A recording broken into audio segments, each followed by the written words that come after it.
Dear friends, ladies and gentleman, السلام علیکم۔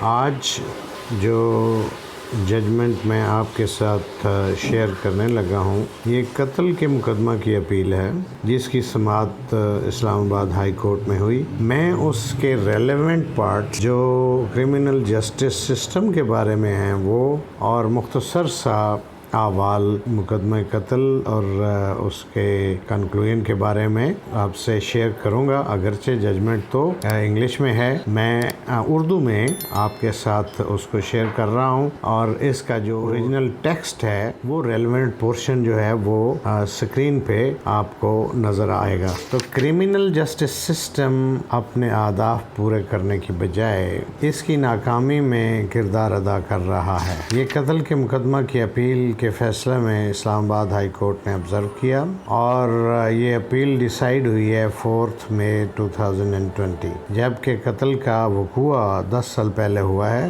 اور اس ججمنٹ کا ریفرنس نمبر ہے 2021 Pakistan criminal law general, page ہے 761۔ ہم محسوس کرتے ہیں کہ یہ ہماری اخلاقی اور پیشہ ورانہ ذمہ داری ہے کہ ہم کرمنل جسٹس سسٹم کی اسلام آباد میں ناگفتہ بے حالت کے بارے اپنے مشاہدات ریکارڈ کریں۔ زیر نظر مقدمہ محض ایک مثال ہے، ورنہ زیادہ تر سنگین نوعیت کے مقدمات میں مجرم سزا سے بچ نکلتے ہیں۔ کرمنل جسٹس سسٹم کا کام یہ ہے کہ مجرم کو سزا دے تاکہ جرائم کو مؤثر طریقے سے کنٹرول کیا جا سکے۔ کرمنل جسٹس سسٹم کے تمام سٹیک ہولڈرز، اس میں پولیس اہلکار سے لے کر جو FIR درج کرتا ہے، ٹرائل کورٹ کے جج تک جو فیصلہ لکھتا ہے، کی دیانتداری اور اہلیت پر سوال نہ اٹھایا جا سکے۔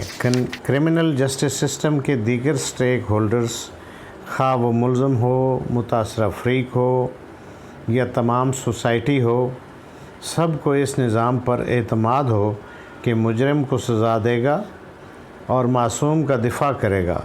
ہمیں یہ کہنے میں کوئی عار نہیں کہ موجودہ حالات میں مذکورہ نظام پر اس اعتماد کی توقع کلی طور پر فضول ہے۔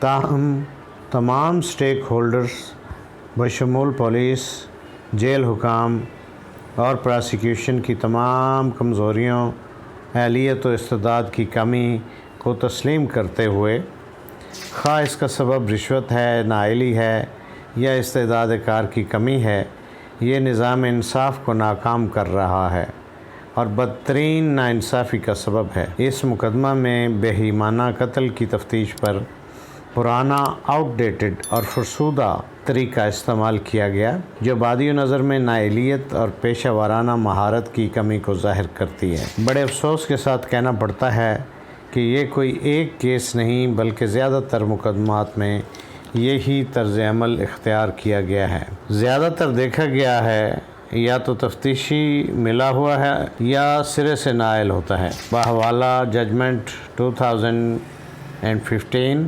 YLR پیج 1132، جو رپورٹ ایک سینئر آفیسر نے IG پولیس اسلام آباد کی اما پر پیش کی، میں بڑے پریشان کن انکشافات کیے گئے تھے۔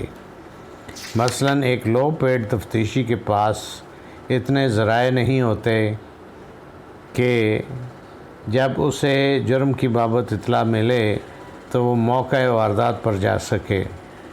صرف سیلڈ سیمپلز کو لے کر جانا اور لیبارٹری سے کیمیکل ایگزامینیشن کروانے کی فیس کی ادائیگی اس کے لیے محال ہے۔ یہ کوئی پوشیدہ امر نہیں کہ فریقین میں سے متاثرہ فریق کو رقم دینے کا کہا جاتا ہے۔ چونکہ تفتیش کے لیے درکار وسائل دستیاب نہیں ہوتے، تفتیشی آفیسر تربیت یافتہ نہیں ہوتے اور نہ ہی اس مقصد کے لیے منتخب کیے جاتے ہیں۔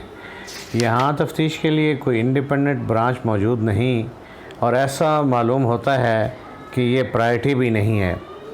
پولیس آرڈر 2001 اسلام آباد میں لاگو کر دیا گیا ہے، مگر اس کے عمل درآمد میں رکاوٹیں کھڑی کی جا رہی ہیں۔ یہ بات بھی حیران کن ہے کہ اسلام آباد کیپٹل سٹی کے قیام کے باوجود پراسیکیوشن برانچ ابھی تک اسٹیبلش نہیں ہو سکی۔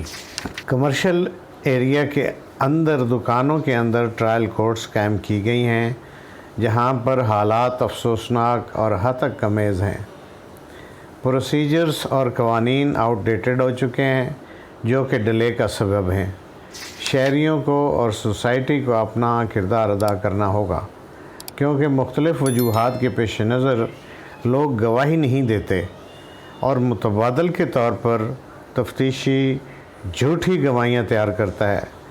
گواہوں کو بھی برحلف جھوٹی گواہی دینے میں کوئی جھجک نہیں ہوتی۔ مختصر یہ کہ ان حالات میں کرمنل جسٹس سسٹم اپنے اہداف پر پورا نہیں اتر رہا اور ایسا لگتا ہے کہ اب یہ تباہی کے دہانے پر ہے۔ موجودہ صورتحال میں ریاست کے تمام شعبے، انتظامیہ، عدلیہ، مقننہ برابر کے ذمہ دار ہیں، جس سے رشوت کی حوصلہ افزائی ہوتی ہے جو کہ انصاف کی بدترین ناکامی کا موجب ہے۔ یہ تلخ حقیقت ہے کہ ریاست نے گورننس کے اس انتہائی اہم حصے کو گزشتہ 70 سالوں سے نظر انداز کیا، چونکہ یہ صاف ظاہر ہے کہ کرمنل جسٹس سسٹم کبھی پرائرٹی ہی نہیں تھا۔ ہمارا وائبرنٹ میڈیا ہے جو کہ کرمنل جسٹس سسٹم کا اہم حصہ بن چکا ہے، چونکہ اس کا سوسائٹی پر اثر ہے اور یہ نظام کو بھی یقینی طور پر متاثر کرتا ہے۔ ہمیں یہ ماننے میں کوئی جھجک نہیں کہ موجودہ کرمنل جسٹس سسٹم کسی بھی طرح کی ناانصافی کے خلاف تحفظ کی گارنٹی نہیں کرتا۔ یہ جرم کو مؤثر طریقے سے روکنے اور پراسیکیوٹ کرنے میں ناکام ہو گیا ہے اور اس نظام میں طاقتور، مجبور اور نادار کا استحصال کر رہا ہے۔ ایسا معلوم ہوتا ہے کہ موجودہ حالات میں criminal justice system fair trial اور انصاف جیسے ہر شہری کے بنیادی حق کا تحفظ نہیں کر سکتا۔ اس طرح یہ نظام شہریوں کے ان حقوق جن کی آئین گارنٹی کرتا ہے کی خلاف ورزیوں کی بدترین مثال ہے۔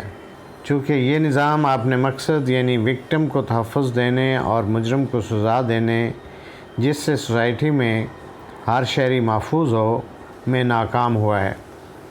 یہ ریاست کے ہر شعبے کی بجا طور پر ذمہ داری ہے، خواہ وہ انتظامیہ ہو، عدلیہ ہو یا مقننہ، کہ اجتماعی اور انفرادی طور پر ایسے ارجنٹ اقدام کیے جائیں کہ نظام مؤثر اور جواب دہ ہو، اکاؤنٹیبل ہو، جس کی دیانت، سچائی اور استعداد کار پر سوسائٹی بھروسہ کر سکے۔ ریاست کے ہر ادارے کی ذمہ داری ہے کہ وہ قانون کی حکمرانی اور سربلندی کے اپنے عہد کو پورا کریں اور لوگوں کے بنیادی حقوق کا تحفظ کریں۔ یہ آئندہ آنے والی نسلوں کا ہم پر قرض ہے۔ زیر نظر مقدمہ میں مقتول جوان آدمی تھا جو اسلام آباد میں اپنے گھر کے اندر بڑی بے رحمی سے قتل کر دیا گیا۔ دیگر وکٹمز میں مقتول کے قانونی ورثاء اور پیارے شامل تھے۔ استغاثہ کی سٹوری کے مطابق وقوع کے روز ایک اور اہم زندگی 4 ماہ کا معصوم بچہ بھی تھا۔ ایپیلانٹس بھی نوجوان تھے جو گرفتاری کے وقت اپنے ارلی 20s میں تھے اور ان پر الزام عائد کیا گیا کہ انہوں نے قتل جیسا بے ایمانہ جرم اور ظالمانہ فعل کا ارتکاب کیا ہے۔ وہ 10 سال پہلے گرفتار ہوئے اور انہوں نے یہ عرصہ پرہجوم جیل کے اندر بطور ملزم قید و بند میں گزارا، جہاں انہیں متشدد رویوں اور ذلت آمیز رویوں کا بھی سامنا کرنا پڑا۔ شہادت میں یہ بات سامنے آئی کہ مقدمے کی تفتیش میں انتہائی نااہلی کا مظاہرہ کیا گیا۔ تربیت یافتہ اور ماہر پروسیکیوٹر بھی دستیاب نہیں تھے جو اس مقدمہ کی تفتیش کو جانچتے اور تجزیہ کرتے۔ ٹرائل اور اس مقدمہ کی اپیل کے فیصلوں میں تاخیر نے فراہمی انصاف کے عمل میں ناکامی کو مزید دوام بخشا، جس کو ہم جسٹیفائی نہیں کر سکتے۔ زیر نظر مقدمہ نے نہ صرف وکٹمز کو گہری کھائی میں پھینک دیا بلکہ 2 جوان لوگوں کی زندگی کے قیمتی 10 سال ضائع ہو گئے۔ جس کا سبب ہمارا ڈس فنکشنل کرمنل جسٹس سسٹم ہے۔ مزید برآں اس ناکارہ سسٹم کی حقیقی پریشان کن بات یہ ہے کہ اصل ملزم اب بھی آزاد ہیں۔ کرمنل جسٹس سسٹم کو فوری توجہ کی اصل ضرورت ہے۔ اس کو ہائیسٹ پرائرٹی دی جائے تاکہ سوسائٹی کو یقین دلایا جا سکے کہ نظام وکٹم اور نادار و ضرورت مند کے لیے سیف اور اسٹرانگ ہے اور مجرم کو قرار واقعی سزا دینے کے لیے مؤثر ہے۔ کرمنل جسٹس سسٹم کے لیے ضروری ہے کہ وہ شہریوں کے حقوق کا تحفظ کرے، لیکن موجودہ صورتحال میں تو یہ ان حقوق کا استحصال کر رہا ہے۔ کرمنل جسٹس سسٹم کی موجودہ بدترین اور خوفناک حالت ایک دن میں نہیں ہوئی، بلکہ یہ گزشتہ 70 سال کی سستی، کاہلی، نااہلی اور مس گورننس کی عکاس ہے، اور ریاست کا کوئی شعبہ اس حالت کی ذمہ داری سے بری و ذمہ نہیں۔ اگر فوری اقدام نہ کیے گئے تو آئندہ آنے والی نسلیں کبھی معاف نہیں کریں گی۔ جو اس وقت اس نظام کی اصلاح کرنے کی پوزیشن میں ہیں اور صلاحیت رکھتے ہیں، یہ ذمہ داری ان کے کندھوں پر ہے۔ فاضل عدالت کی ہدایت پر اس ججمنٹ کی کاپیاں سیکرٹری وزارت داخلہ، چیف کمشنر اور آئی جی اسلام آباد کو بھجوائی گئیں اور 2 ماہ کے عمل درآمد رپورٹ طلب کی گئی۔ عدالت نے متعلقہ اتھارٹیز کو یہ بھی ہدایت کی کہ وہ جوڈیشل سسٹم کی خامیوں اور کوتاہیوں کی نشاندہی کریں تاکہ اصلاح کی جا سکے۔ فاضل عدالت عالیہ کی طرف سے کرمنل جسٹس سسٹم کی اصلاح کے حوالے سے اس ججمنٹ میں انتہائی اہم آبزرویشنز ریکارڈ کی گئی ہیں، جس کی جس قدر تعریف کی جائے کم ہے۔ Thank you very much.